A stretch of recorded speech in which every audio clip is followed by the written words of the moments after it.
Hello and welcome to the Daily Sales Message, episode number 2, where each and every day, for at least 2 days so far, we provide you with a piece of simple, actionable advice that's going to help you to improve your sales performance and feel more confident too.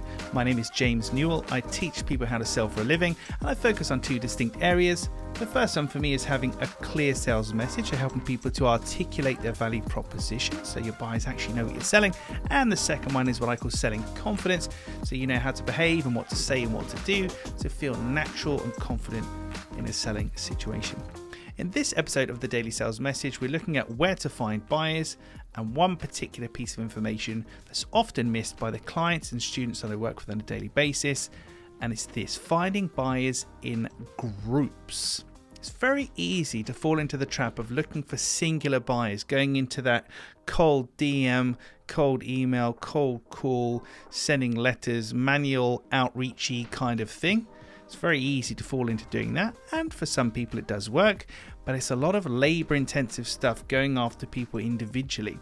I've found from my experience that if you can find buyers in groups, if we can have some kind of an asymmetrical relationship where we're speaking to one business or one person, but we can reach lots more of them, then it's much more conducive to finding lots of buyers and also just not stressing yourself out and spending too much time in client acquisition.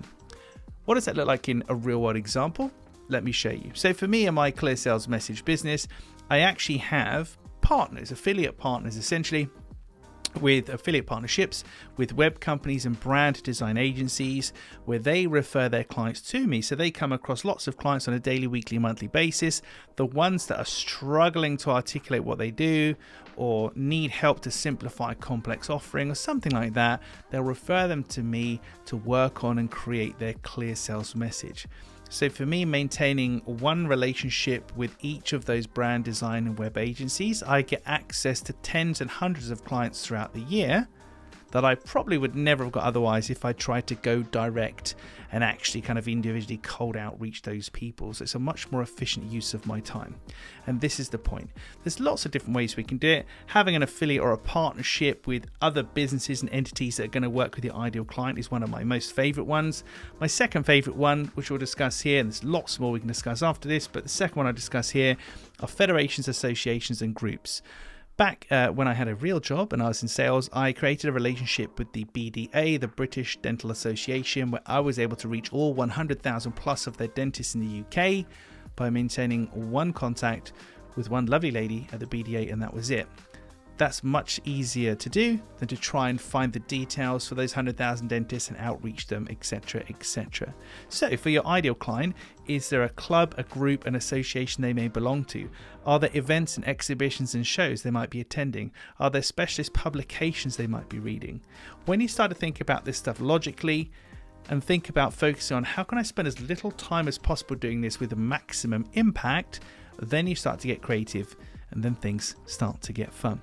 So that's what I want to consider today, is where can you find pools and groups of your ideal buyer rather than looking for them one by one.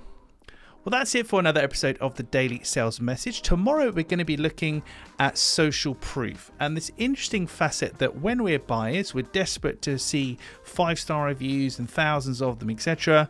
But when we're sellers, it's kind of on the back burner and we kind of don't get around to doing it. So we'll explore that and I'll give a very simple strategy of how to get a lot more social proof in your business and what to do and how to go about that. Thanks for listening. If you aren't already subscribed, then please do hit that button. And if you found this useful, please share this with somebody you know. Or if you're feeling really generous, review us on a podcast platform, as that will help us to reach more people. That's it for today's episode of the Daily Sales Message. I'll see you tomorrow.